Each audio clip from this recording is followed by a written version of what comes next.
On this side, Stephen continues his discussion of Habit 1, Be Proactive, by showing how we can choose our own response to a given situation, making us more a product of our values and decisions rather than our moods and conditions.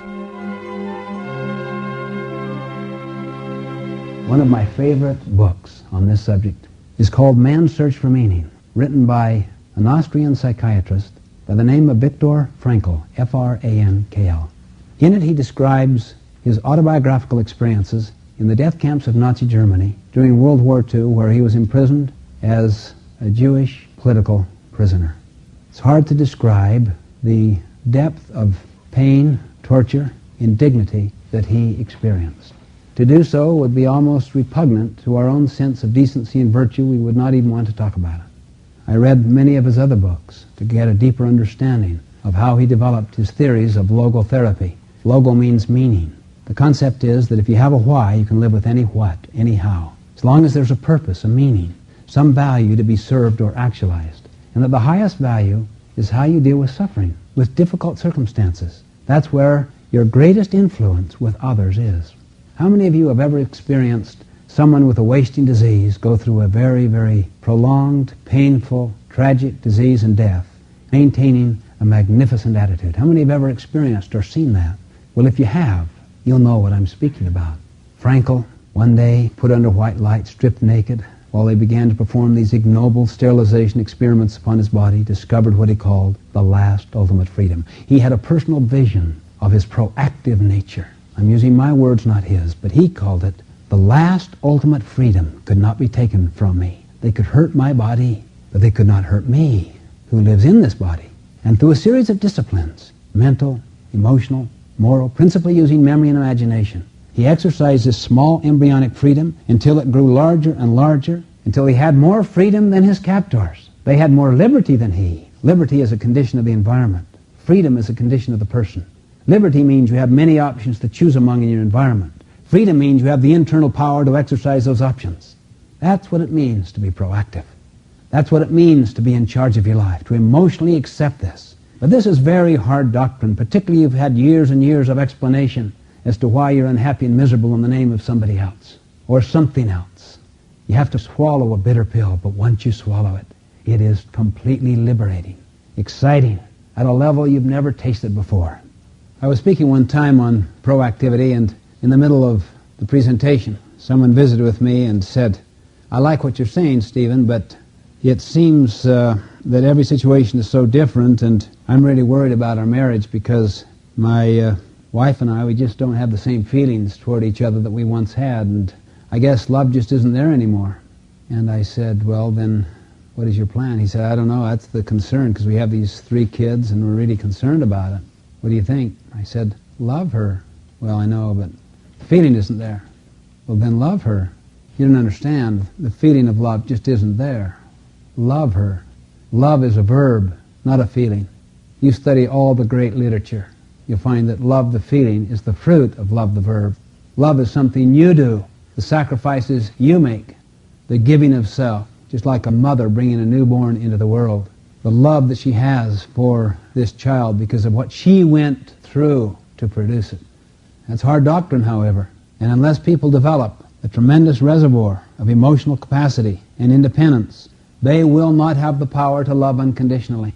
Unconditional love is the fruit of other roots. I suggest the first part of that root is the acceptance of responsibility for my own response, and to stop transferring responsibility outside myself. In a sense, to use the computer metaphor, habit 1, the habit of being proactive. Be proactive. That habit is the habit of personal vision. It's the awareness that you are indeed in control. That's habit 1. What's habit 2?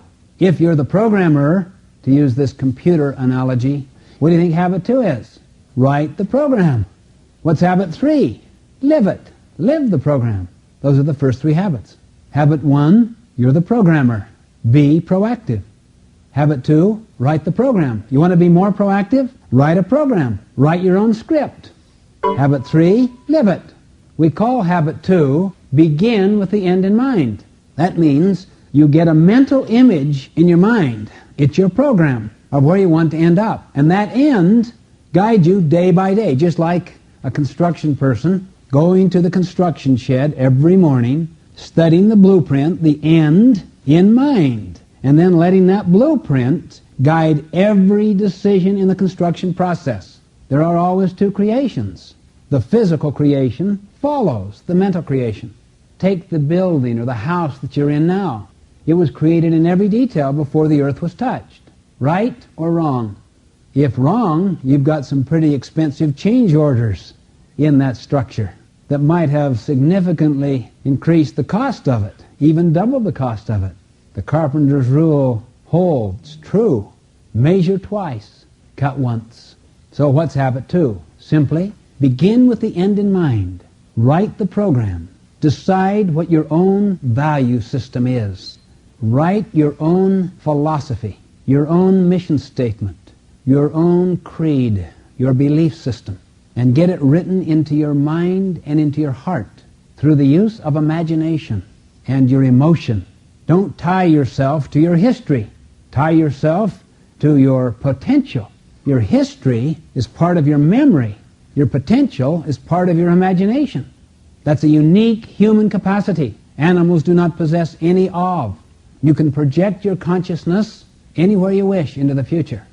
Time, place has no relevance at all with the power of your imagination. And if you learn to imagine vividly enough and to also draw heavily upon the inner sense or conscience of what is right or wrong, you will come to detect the most fundamental principles that pertain to your life. And you can distill them in the form of a mission statement or a value system or a purpose statement, whatever you wish to call it. This is the essence of habit 2. You might call habit 2 the leadership habit, the habit of personal leadership or organizational leadership. Habit 3 would then be called the management habit, the personal management habit, or the organizational management habit. Now, what is the difference between leadership and management? Leadership deals with direction. Management deals with speed, coordination, logistics, in going in that direction. Have you ever climbed a ladder of success and got to the top rung and realized it was leaning against the wrong wall? See, people that are heavily scripted by their own upbringing or by their circumstances, and they have no personal vision of their proactive capability, all they do is live by other people's agendas, scripts, roles. And those people, or those experiences by those people, outside themselves provide the leadership of their life. They're not in charge of their own life.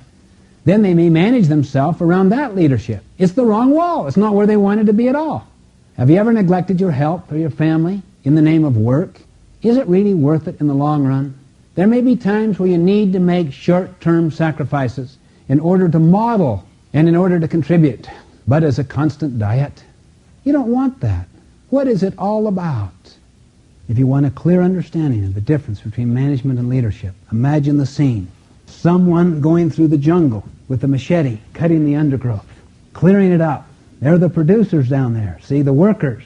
Here all the managers are, back here, sharpening the machetes for them, putting on muscle development classes for machete wielders, setting up working schedules for machete wielders, handling jurisdictional disputes between machete wielders. The leader climbs the tallest tree in the jungle, surveys the entire scene, studies the larger picture, and screams out, "Wrong jungle!" And all the managers shout back, "Shut up, we're making progress!"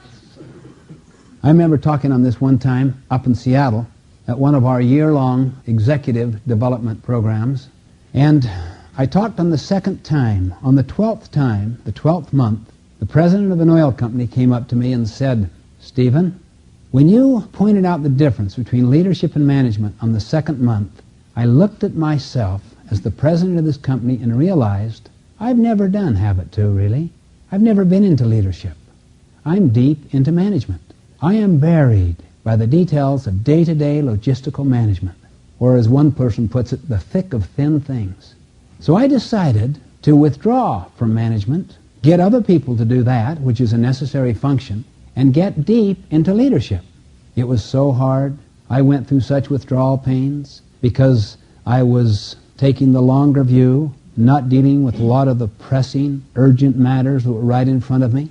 I didn't receive the satisfaction of those small accomplishments while I dealt with the direction issues, the culture building issues, the deep analysis of problems, the seizing of new opportunity issues.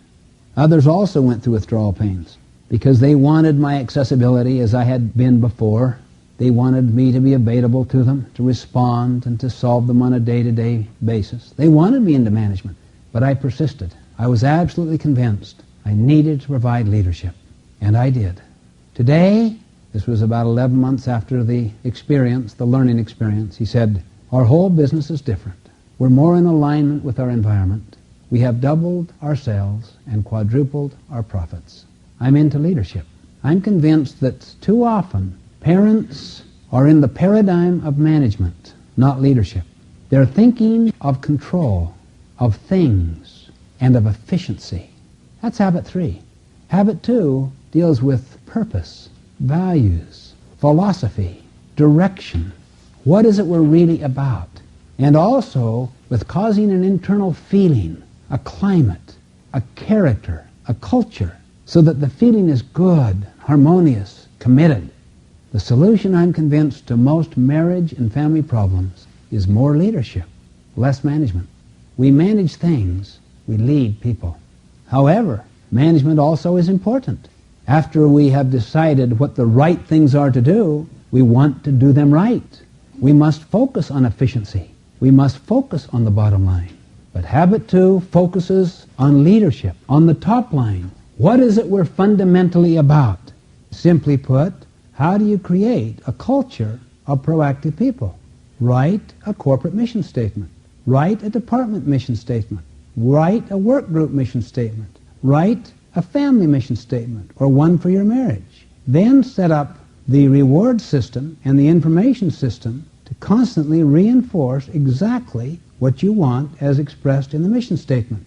And if you do that over time, consistently, and if your own style is congruent with it, you will find yourself creating a highly creative, win-win, synergistic culture.